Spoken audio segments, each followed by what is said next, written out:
Breaking news out of East County, where a fire burning in Lakeside has quickly grown to 300+ acres and is forcing evacuations. Good evening and thank you for joining us. I'm Carlo Cicchetto. I'm Marcella Lee. This is happening off El Monte Road near Blossom Valley. CBS 8's Alex Lai joins us live with what's happening right now. Alex? Carlo and Marcelo, we know at least 312 acres are burning right now with 0% containment. Evacuation orders are underway, as you said, and we have seen a number of trailers going down here. The fire is, as you can see, smoke coming in up from that mountain. There are a few ranches just down here a little whiles, and people have been trying to take their trailers, trying to get in there to get their horses. There are a number of horses down there.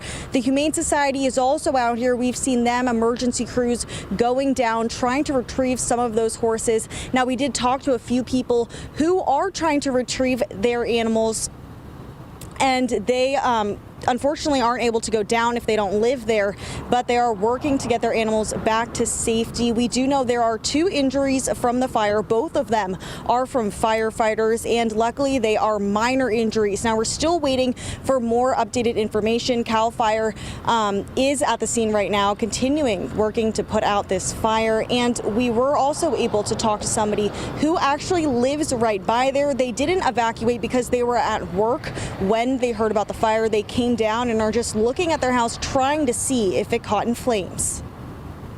What are you feeling right now? Worried, stressed.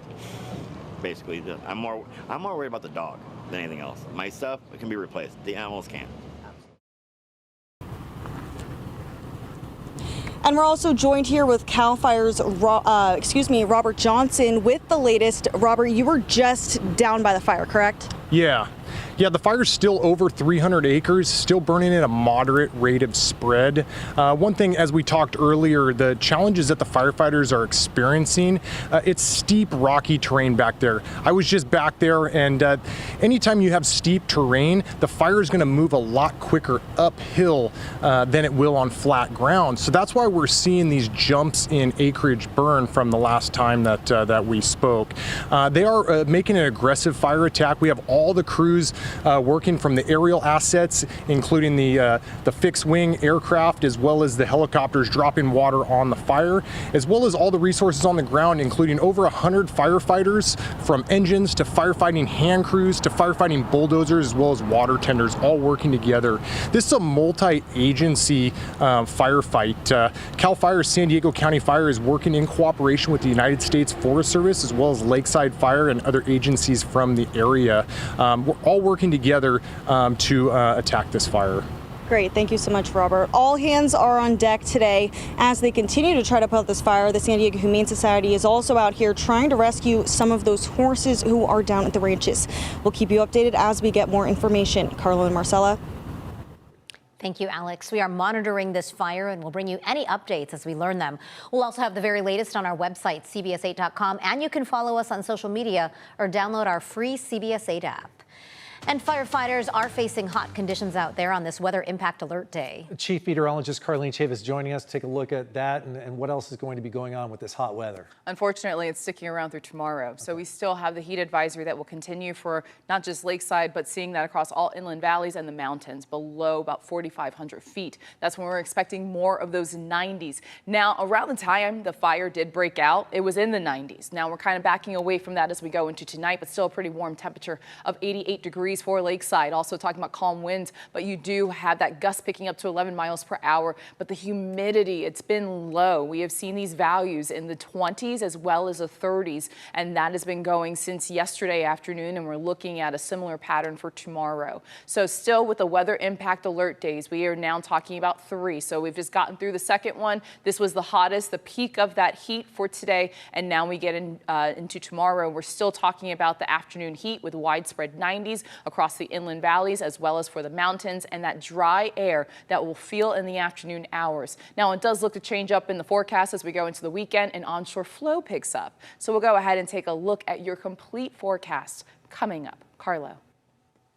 Thanks, Carlene. And you can find an extended weather forecast on CBS 8 Plus. Download on your TV and watch for free.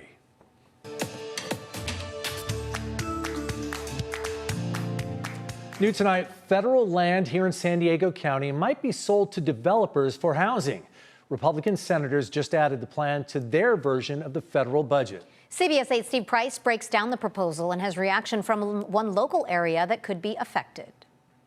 The plan is to sell at least 2 million acres of federal land, maybe as much as 3.3 million, a bunch of it here in San Diego County. Senate Republicans say this is necessary to build more housing, but this proposal is getting a lot of pushback. Welcome to Descanso, an unincorporated community about 40 miles east of downtown San Diego that sits in the Cleveland National Forest. This is God's country.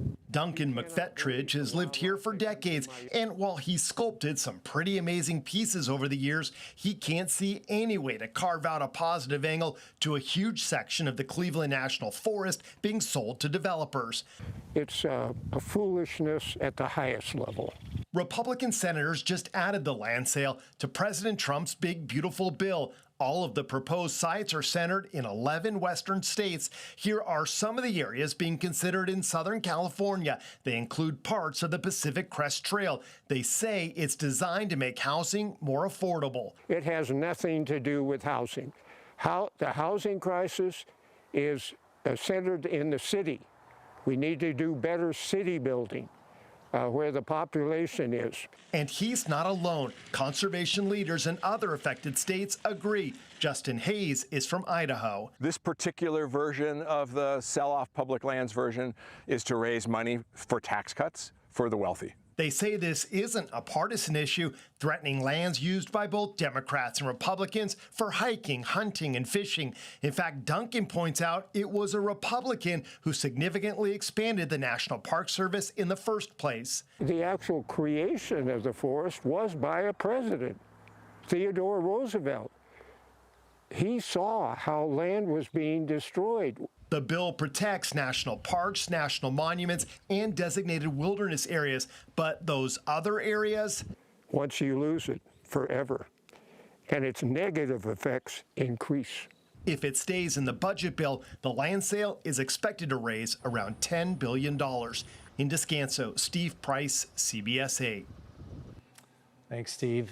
Video of ICE agents arresting an Afghan man inside San Diego's federal courthouse is going viral because that man worked for years with the U.S. military as a translator. As CBS 8's David Godfredson reports, the 33-year-old is now in custody 1 year after he entered the United States legally using the CBP One app.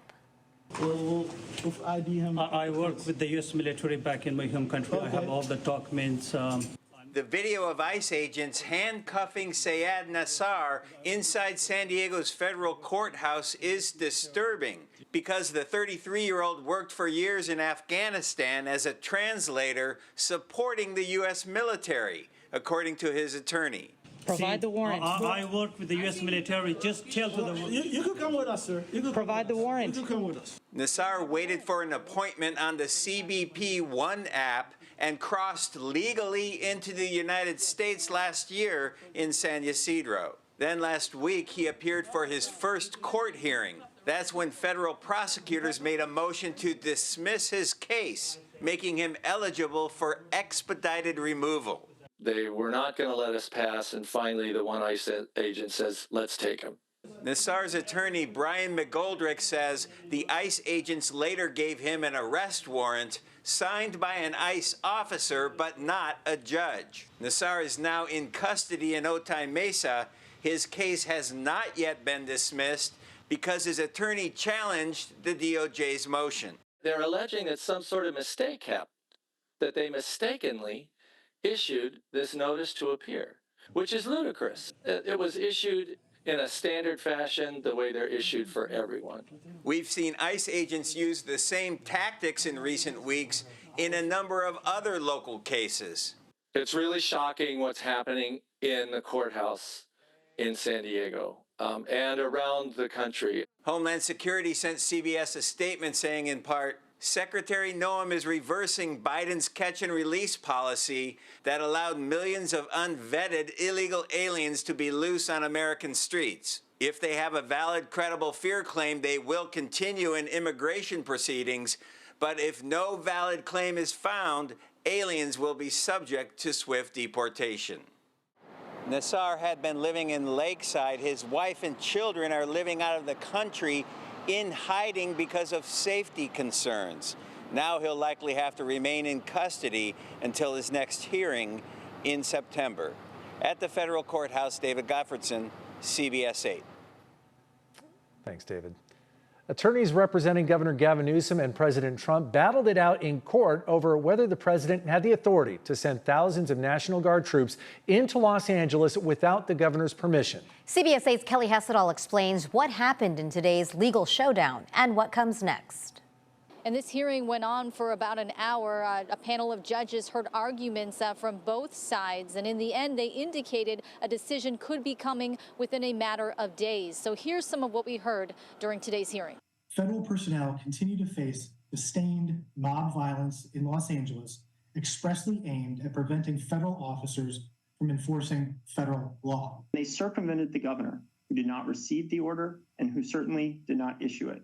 Attorneys faced a lot of questions from the panel of 3 judges at the Ninth Circuit Court of Appeals. The attorney for President Trump was questioned about how far does the president's power go. The Supreme Court recognized, yes, Marbury versus Madison says the court decides what the law is, but it also respects that principle when a court recognizes that when a statute is delegating broad discretion to the president, that respecting that also is a judgment that a court should respect. Meanwhile, the attorney for Governor Newsom argued the president didn't need to go to such extreme measures in sending in the National Guard to Los Angeles so quickly. He could have at the very least consulted with the governor before doing all of this. There at least needs to be some consideration of whether there are more modest measures than calling for the National Guard. He pointed to an amicus brief filed by retired military generals, former secretaries for the Army and Navy, who sided with the governor in saying the military should not be part of the protests in Los Angeles. And if you give the president this authority, you risk politicizing the military. Listen to what Judge Jennifer Sung said in response to that. Counsel, that brief seemed to offer a lot of reasons why the president's decision should have been counseled against, and that they wouldn't have agreed with it, and that it's bad for policy, let's say. But I think it stopped short of saying the president couldn't do that. So what decision will the panel come to? We'll just have to wait and see. Now, there is another hearing scheduled for Friday with Judge Charles Breyer, the original trial judge in this case. The panel at the Ninth Circuit indicated they're aware of this, so it's certainly possible we could see a decision from the appeals court within a couple of days. Kelly Hessedal, CBS 8.